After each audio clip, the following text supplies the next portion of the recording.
Hi. ఏదైతే నిన్న జరిగిందో ఆర్ఆర్‌కి అలానే ఎంఐకి మ్యాచ్ జరిగిందో ఖచ్చితంగా ఆర్ఆర్ గెలవాల్సిన అవసరం లేదు. ఎందుకంటే టేబుల్ టాప్‌లో ఉన్నారు వాళ్ళు. ఖచ్చితంగా ముంబై అయితే ఖచ్చితంగా గెలవాలి. లేకుంటే అసలు ప్లే ఆఫ్‌కొచ్చే ఛాన్సెస్ అయితే క్లియర్‌గా ముగిసిపోతాయన్నమాట.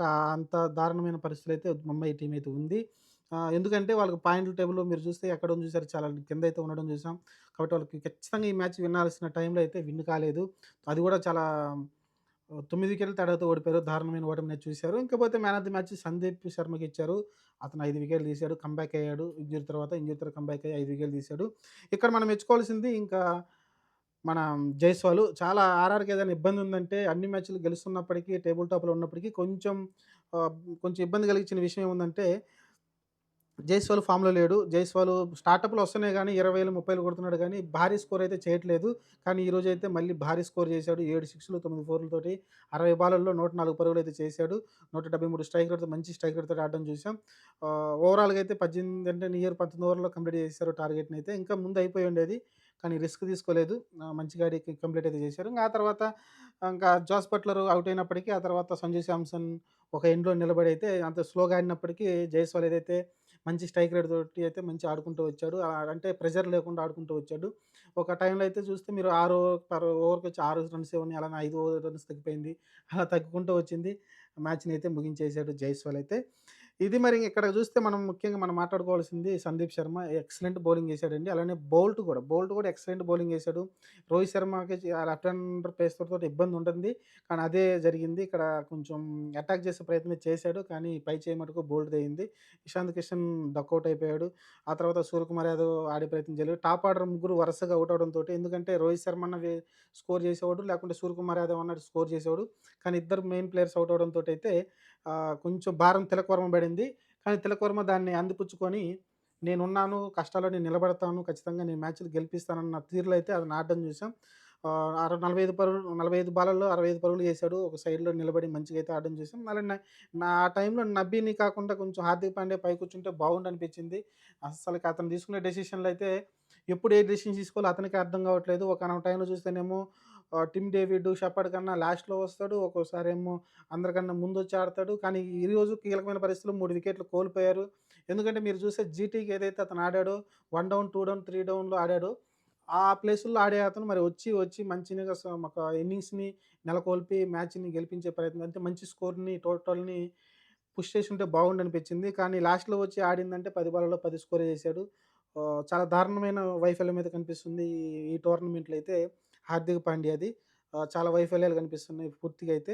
ఇంకపోతే వధేరా వచ్చాడు. వధేరా పర్లేదు. షెపర్డ్ ప్లేస్‌లో తీసుకున్నారు. వధేరానైతే మంచిగా ఆడుతున్నాడు. యాక్చువల్‌గా షెపర్డ్ ప్లేస్‌లో ఫారెన్ ప్లేయర్ కాబట్టి తుషార్‌ని తీసుకున్నారు ఒక స్పిన్నర్‌నైతే. మంచిగా అతను పర్లేదనిపించాడు అంతే పెద్దగా ఏం లేదు.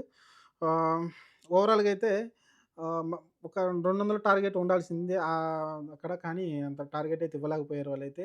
179 పరుగులకే టార్గెట్ అయితే సెట్ చేయడం చూసాం. అంటే 108 పరుగులు చేస్తే ఆర్ఆర్ గెలుస్తుంది. దాన్నయితే ఒక్క వికెట్ కోల్పోయి మాత్రమే వాళ్ళైతే టార్గెట్‌ని ఛేదించారు. ఆర్ఆర్ టీమ్ అయితే. ఆర్ఆర్ టీమ్ ఎంత సాలిడ్‌గా కనిపిస్తుందంటే ఈ సంవత్సరం అసలకి చాలా సునాయాసంగా అయితే మ్యాచ్‌లు గెలుచుకుంటూ పోతుంది. ఒకే ఒక్క మ్యాచ్ జీటీతోటి అది కూడా గెలవాల్సింది. అన్‌ఫార్చునేట్‌లీ ఓడిపోయారు. ఇప్పుడు 14 పాయింట్లతో ఉన్నారు. వాళ్ళు ఆల్రెడీ చాలా కంఫర్ట్ జోన్‌లో ఉన్నారు. వాళ్ళు ఇంకొక 2 మ్యాచ్‌లు గెలిచారంటే ఆటోమేటిక్‌గా టేబుల్ టాప్‌లో అలానే కూర్చున్నా ఆశ్చర్యపడనవసరం లేదు మనమైతే. వాళ్ళకైతే ఎలాంటి ఢోకా లేకుండా పైనైతే కూర్చున్నారు. ఇంక కేకేఆర్‌కి 10 పాయింట్లు, అలానే ఎస్ఆర్‌హెచ్‌కి 10 పాయింట్లు, సీఎస్‌కేకి 8 పాయింట్లతోటి ఉన్నారు. ఎంఐ చూసుకుంటే ఎంఐ ఇంగ ప్రతి మ్యాచ్ గెలవాల్సి ఉంటుంది. ఎందుకంటే 8 మ్యాచ్‌లకి 6 పాయింట్లతోటే ఉంది ఇక్కడ. ఇంకా వాళ్ళకుంది 6 మ్యాచ్‌లే ఉన్నాయి. 6 మ్యాచ్‌ల్లో ఖచ్చితంగా గెలవాలి. 6లో 12 పాయింట్లొస్తే 18 పాయింట్లతో ఉంటారు. ఎందుకంటే ఒక పక్కన కేకేఆర్, ఎస్ఆర్‌హెచ్ చూసుకుంటే మీరు వాళ్ళకి దాదాపు ఇంకా 7 మ్యాచ్‌లున్నాయి. 7 మ్యాచ్‌లున్నాయి కాబట్టి 7 మ్యాచ్‌ల్లో మీకు 3 మ్యాచ్‌లు గెలిచినా కూడా 16 పాయింట్లు వాళ్ళకొచ్చేస్తున్నాయి కాబట్టి ఎంఐకి అంత ఈజీ కాదు. టాప్‌లో పోవడానికి. ఆర్‌సీబీ అంటారు. ఆర్‌సీబీ ఆల్మోస్ట్ ఇంటికి పోయినట్టే. ఇంకా ఎంఐ గాని, డీసీ గాని ఖచ్చితంగా వాళ్ళు పైకెళ్ళాలంటే ప్రతి మ్యాచ్ గెలుచుకుంటూ వెళ్ళాలి. ఆ క్రిటికల్ పొజిషన్‌లో జీటీ కూడా చేరిద్ది. జీటీ కూడా ఒక మ్యాచ్ ముందు ఒక మ్యాచ్ గెలిచున్నారు కాబట్టి వాళ్ళు కూడా క్రిటికలే. కానీ వాళ్ళు కూడా వరుస విజయాలైతే అవకాశం ఉంటుంది. ఎందుకంటే వాళ్ళకి కూడా ఒక 6 మ్యాచ్‌లు ఉన్నాయి కాబట్టి అవకాశం ఉంటుంది. మరి చూద్దాం. ఆహ్, ఎవరు టాప్‌లో ఉంటారు మరి. మ్యాచ్‌లయితే అయిపోనొచ్చినాయి అందరియి అయితే. అందరూ తలా 8 మ్యాచ్‌లయితే కంప్లీట్‌గా వస్తున్నాయి. ఇంకో 2, 3 రోజులు మొత్తం అందరైతే 8 మ్యాచ్‌లు నియర్ 10 మ్యాచ్‌లయితే ఆడేస్తారు కాబట్టి కొంచెం ప్లే ఆఫ్ అయితే వచ్చేసరికి కొంచెం అందరికి కొంచెం టఫ్‌గా అనిపిస్తుంది. ఈసారి ఈజీగానే ప్లే ఆఫ్ అయిపోతుంది. కానీ ఎప్పుడు ఉండేదే నాలుగో ప్లేస్ కోసమైతే కొంచెం గట్టిగా పోరాటం అయితే కనిపిస్తుంది. ఈ నాలుగో ప్లేస్ కోసమే అందరూ పోరాడతారు. ఎందుకంటే నాలుగో ప్లేస్‌లో సీఎస్‌కే గాని, ఎల్ఎస్‌జీ గాని, జీటీ గాని, ఎంఐ ఆల్మోస్ట్ ఎళ్ళిపోద్దనుకుంటున్నాను. అయితే డామ్ షూరు. జీటీ గాని, ఎల్ఎస్‌జీ గాని, సీఎస్‌కే ఈ ముగ్గురు మటుకు కొంచెం ఆ ప్లేస్ కోసమైతే కొంచెం గట్టిగా పోటీ పడే అవకాశం అయితే కనిపిస్తుంది. చూద్దాం మరి. ఇంకా మ్యాచ్‌లు ఇంకా ఇంట్రెస్టింగ్‌గా చాలా మ్యాచ్‌లు జరగబోతున్నాయి. ఈరోజు సీఎస్‌కేతో ఒక మ్యాచ్ ఉండబోతుంది. చూద్దాం మరి ఇంకా సీఎస్‌కే కూడా చాలా ఇంపార్టెంట్ విన్ ఈరోజు. మరి వాళ్ళు కూడా ఈరోజు ఖచ్చితంగా గెలవాల్సి ఉంటుంది.